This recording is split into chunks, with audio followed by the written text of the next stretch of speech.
میری مراد معروف و مشہور عالم دین خطیب بے مثال شعلہ جوالہ جناب حضرت اقدس مولانا سفیان صاحب القاسمی جو لکھنؤ سے تشریف لائے ہیں کہ وہ آئیں اور اپنے مواعظ حسنہ سے ہم سب کے دلوں کو مستفیض فرمائیں۔ میں ان کا اس شعر کے ساتھ استقبال کرتا ہوں۔ شہنشاہ بلاغت چلے آئیے، شہنشاہ بلاغت چلے آئیے، تاجدار فصاحت چلے آئیے، لے کے گلزار مہک مشکبار فصاحت چلے آئیے۔ ونتوكل عليه ونعوذ بالله من شرور أنفسنا وسيئات أعمالنا من يهده الله فلا مضل له ومن يضلل فلا هادي له ونشهد أن لا إله إلا الله وحده لا شريك له ونشهد أن سيدنا وسندنا وشفيعنا وحبيبنا وكريمنا ومولانا محمد وبارك وسلم. أما بعد فأعوذ بالله من الشيطان الرجيم. بسم الله الرحمن الرحيم. إن الله لا يغير ما بقوم حتى يغيروا ما بأنفسهم. وعن علي بن أبي طالب رضي الله تعالى عنه عن النبي صلى الله عليه وسلم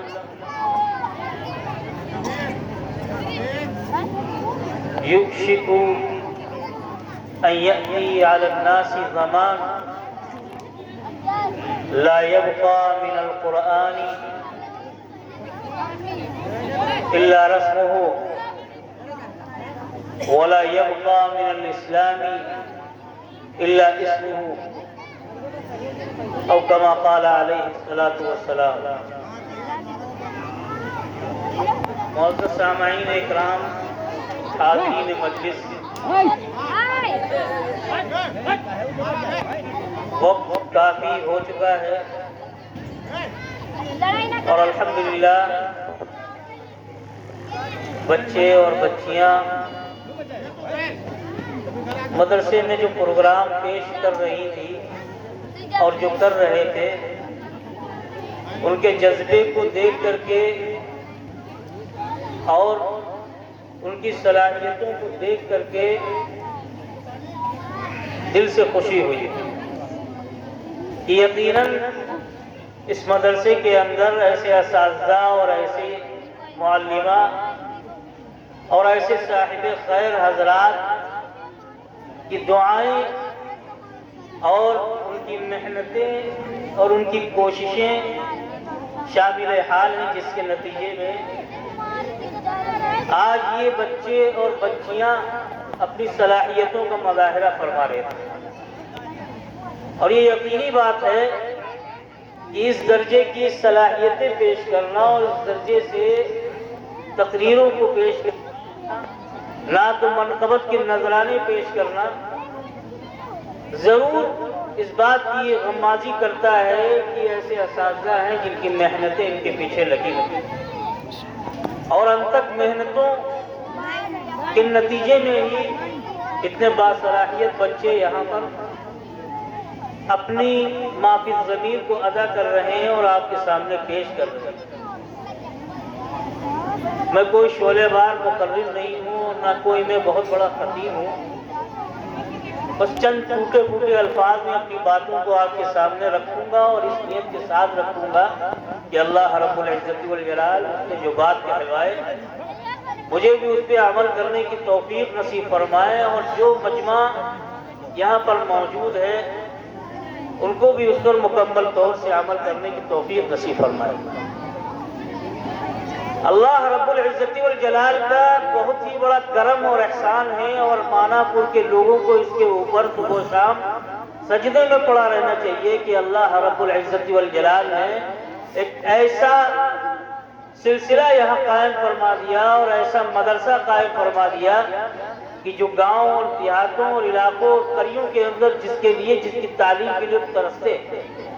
اور اللہ کا یہ احسان ہے، آپ کو منتخب کیا گیا ہے، آپ کو چنا گیا ہے، اللہ رب العزت والجلال نے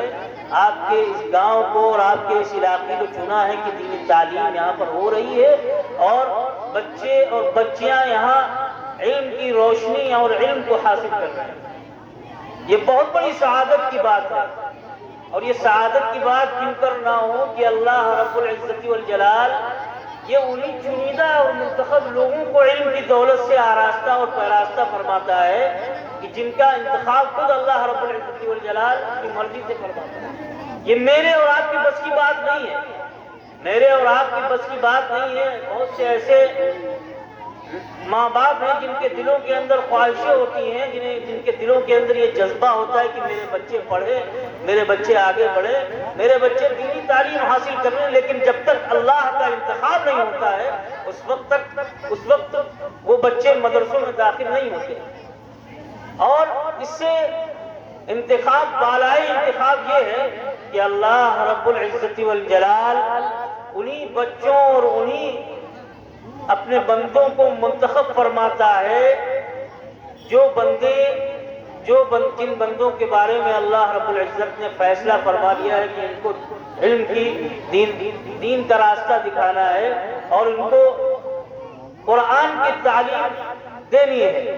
ورنہ بہت سے ماں باپ ہیں جن کی خواہشیں ہوتی ہیں، ان کے دل میں جذبے ہوتے ہیں کہ میرا بچہ حافظ قرآن بنے، اور بعض بسا اوقات ایسا ہوتا ہے کہ بچے کو مدرسے میں بھی داخل کر دیا جاتا ہے، بچہ چند پارے پڑھتا ہے، اس کے بعد چھوڑ دیتا ہے۔ بہت سے ایسے ماں باپ ہیں جن کے دل میں یہ جذبہ ہوتا ہے کہ میرا بچہ مدرسہ جائے، تعلیم حاصل کرے، لیکن ایسا ممکن نہیں ہو پاتا ہے کہ وجوہات کی بنا پر۔ تو یہ میرا اللہ رب العزت والجلال کا انتخاب ہی ہے کہ اللہ رب العزت والجلال اپنے ایسے بچوں کو جن کو اللہ نے منتخب کیا وہی مدرسے کے اندر داخل ہوتے، اور اس پہ آپ شکر ادا کیجیے اور اللہ کا ہر وقت شکر ادا کرتے رہیے کہ اللہ نے آپ کے اس گاؤں کے اندر، اس علاقے کے اندر یہ مدرسہ قائم فرمایا ہے، اور جن کے ذریعے سے قائم فرمایا، جن کی محنتوں سے آج یہ مدرسہ چل رہا ہے، اور یہاں بچے مکمل طریقے سے تعلیم حاصل کر رہے ہیں، علم کی روشنی میں، دین کی روشنی میں چیزوں کو سیکھ رہے ہیں اور اس مقصد کو حاصل کرنے کی کوشش کریں۔ اور اگر بیان کیا جائے، تقریر کی جائے تو وقت کم پڑے گا، اور میں کوئی ایسا بہت زبردست مقرروں میں سے نہیں ہوں، بس یہی چند الفاظ آپ کے سامنے وہ چیز، وہ اہمیت آپ کے سامنے رکھنا چاہتا ہوں کہ اللہ تبارک و تعالیٰ نے قرآن کی اہمیت جو لوگ سمجھتے ہیں اور قرآن کو جو لوگ عزت بخشتے ہیں، اللہ رب العزت والجلال انہی کے خانے میں اس چیز کا انتخاب فرماتا ہے کہ ان کو عالم اور حافظ بناتا ہے۔ تو اس پہ شکر ادا کیجیے۔ آج دنیا کے حالات دیکھیے کہ مسلمانوں کو خصوصاً کس طریقے سے بدنام کیا جا رہا ہے، مسلمانوں کے اوپر کس طریقے سے ظلم کیا جا رہا ہے، اور مسلمان کہاں جا رہا ہے، کس کیفیت کے ساتھ اپنی زندگی گزار رہا ہے۔ ان ناخوشگوار حالات کے اندر اگر ہمارے بچے دینی تعلیم حاصل کر رہے ہیں اور مسلمان اس کی جانب راغب ہو رہا ہے، اپنے بچوں کو مدرسوں میں داخل کر رہا ہے اور دین کی تعلیم حاصل کر رہے ہیں، اور کرنے کے بعد وہ ایک معاشرے کو اور ایک سماج کو سدھار رہے ہیں، اس سے بڑی دولت اور کوئی نہیں ہو سکتی آج کے پرفتن دور میں۔ جو طغیانی اور سرکشی اور مسلمانوں کے خلاف زہر افشانیاں جو چل رہی ہیں عالمی پیمانے کے اوپر، اس وقت ان حالات کو دیکھتے ہوئے ہر ماں باپ کا فرض یہ بنتا ہے کہ ہر ماں باپ اپنے بچے کے تعلق سے اپنے دل کے اندر یہ داعیہ رکھے کہ مجھے اپنے بچے کو دینی تعلیم دلانی ہے، مجھے اپنے بچے کو حافظ بنانا ہے، مجھے اپنی بچی کو عالمہ بنانا ہے، عالم بنانا ہے، اپنے بچوں کو دین کی تعلیم کی جانب راغب کرنا ہے۔ اور مائیں بہنیں جب یہ جذبہ کر لیں گی، خاص طور سے ماؤں بہنوں کے اندر وہ جذبہ ہوتا ہے کہ اللہ تبارک و تعالی جب وہ ارادہ کر لیتی ہے تو اللہ رب العزت والجلال ویسے اسباب بھی پیدا فرما دیتا ہے۔ یہی کہا ہے میں نے شروع میں آیت پڑھی، ان اللہ لا یغیر ما بقوم حتی ما یغیر بانفسہم، کہ اللہ رب العزت والجلال اس قوم کی حالت کو تبدیل نہیں فرماتا ہے جب تک کہ قوم کو اپنی حالت کے بدلنے کا خود احساس نہیں۔ اور ایک حدیث آپ کے سامنے میں نے پڑھی جس میں آقا نامدار تاجدار مدینہ احمد الرسول صلی اللہ علیہ وسلم جس میں فرما رہے ہیں، حضرت علی رضی اللہ تعالیٰ عنہ نے جس کو روایت فرمایا ہے، آپ صلی اللہ علیہ وسلم فرما رہے ہیں کہ ایک زمانہ اور ایک وقت ایسا آئے گا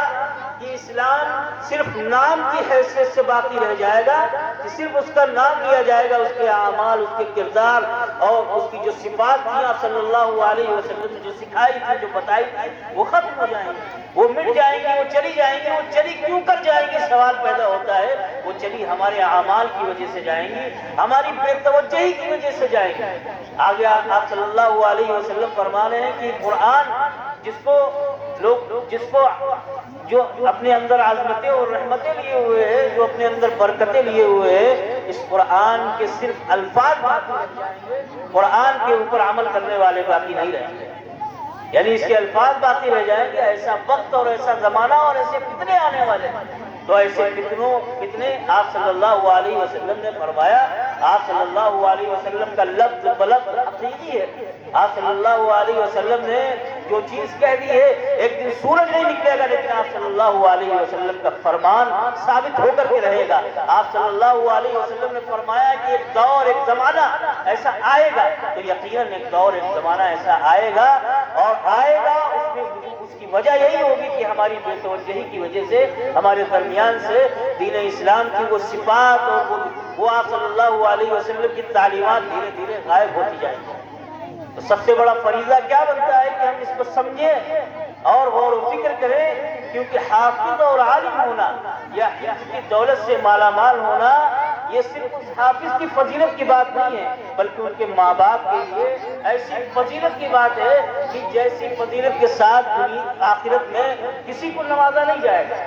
کہا گیا ہے حدیث کے اندر، صحیح حدیث ہے، کہ جب کوئی بچہ حافظ ہو جاتا ہے اور عالم بن جاتا ہے اور اس کے اوپر مکمل طور سے عمل کرتا ہے، تو قیامت کے دن میدان محشر میں یہ منظر قائم ہوگا کہ اللہ رب العزت والجلال اس کے ماں باپ کو بلائیں گے اور ان کے ماں باپ کو روشن تاج پہنایا جائے گا، اور وہ تاج اس بات کی ضمانت ہے کہ آپ صلی اللہ علیہ وسلم نے فرما دیا کہ ان کے ماں باپ کو روشن تاج پہنایا جائے گا، تو اس چیز کی ضمانت ہے کہ ان کے ماں باپ کو جہنم میں نہیں بھیجا جا سکتا۔ یہ اس بات پہ دلالت کرتا ہے، یہ اس بات پہ دلالت کرتا ہے کہ ان کے ماں باپ کے لیے بھی جنت کو منتخب کر دیا گیا ہے۔ کہ جب ماں باپ کا یہ حال ہے تو اس بچے نے جس نے حفظ کیا ہے اس کا کیا عالم ہوگا، ذرا تصور کر کے دیکھیے۔ اور یہی کہا گیا دوسری حدیث کے اندر، صحیح حدیث ہے، جس میں آپ صلی اللہ علیہ وسلم نے فرمایا کہ وہ حافظ قرآن شہیر اور مشہور حدیث ہے، جس کو آپ لوگ جا بجا سنتے ہوں گے، اور علماء اکرام جس کو بیان فرماتے ہیں کہ جو شخص حافظ ہو جاتا ہے، جو شخص عالم ہو جاتا ہے، اس کے ماں باپ کو یہ اعزاز اور اکرام جو دیا جاتا ہے، یہ میدان محشر میں انبیاء اور رسول کے درمیان میں دیا جائے گا، قطب و ابدال کے درمیان میں دیا جائے گا، بڑے موقر لوگوں انبیاء کے درمیان میں دیا جائے گا۔ آج دنیا میں دیکھیے کہ دنیا میں کسی احساس سے، کسی انعام سے نوازا جاتا ہے تو کس قدر اہمیت کا حامل ہوتا ہے، کس قدر ہم لوگوں کے درمیان میں اس کی اہمیت ہوتی ہے۔ اور جب میدان محشر میں انبیاء بھی موجود ہوں گے، قطب بھی موجود ہوں گے، ابدال بھی موجود ہوں گے، صحابہ اکرام بھی موجود ہوں گے، بڑی بڑی ہستیاں موجود ہوں گی، ان کے درمیان میں تصور کیجئے کہ ایسا ہی مجمع قائم ہے، ایسا ہی مجمع لگا ہوا ہے، اور انبیاء اور رسول موجود ہیں، اور اسٹیج پر اس حافظ کے ماں باپ کو بلایا جا رہا ہے، اور اس کو ریشمی جوڑے سے اور تاج سے نوازا جا رہا ہے، اور ان کے لیے جنت کی بشارت دی جا رہی ہے، تو کیا عالم ہوگا، کیا منظر ہوگا۔ تھوڑی دیر کے لیے سوچ کر کے دیکھیے، آپ تحیہ کیجئے، اپنے دل کے اندر یہ داعیہ پیدا کیجئے کہ اللہ رب العزت والجلال میرا بچہ، میری بچے اور بچیاں جو بھی ہیں، میں ان کو حافظ قرآن اور دینی تعلیم دوں۔ یہ اس مجلس کے اندر، اس محفل کے اندر نیت کر لیجئے۔ اللہ تبارک و تعالی ہم سب کو اس چیز کی توفیق نصیب فرمائے کہ ہم اپنے بچوں کو دینی تعلیم سے آراستہ اور پیراستہ فرمائیں۔ اس کے بعد حضرت مولانا محمد فویس قاسمی صاحب آپ کے سامنے بیان فرمائیں گے، اور وہ اصلاحی بیان ہوگا۔ میں تو یوں ہی بیٹھ گیا تھا اس طریقے سے کہ جیسے ماں اپنے بیٹے کو کالا ٹیکا لگاتی ہے کہ کسی کی نظر نہ لگے، اسی حیثیت سے مجھ کو یہاں پہ بٹھا دیا گیا تھا، اور اس کے بعد جو بیان فرمائیں گے حضرت مولانا محمد اویس صاحب یہاں پر بیان فرمائیں گے، اور آپ ان کے مواعظ حسنہ سے مستفید ہوں۔ اللہ تبارک و تعالی جو میں نے ٹوٹی پھوٹی باتیں آپ کے سامنے ذکر فرمائی ہیں، مجھے بھی ان پہ عمل کرنے کی توفیق نصیب فرمائے، اور آپ تمامی حضرات کو بھی ان پر مکمل طریقے سے عمل کرنے کی توفیق نصیب فرمائے۔ وآخر دعوانا الحمدللہ رب العالمین۔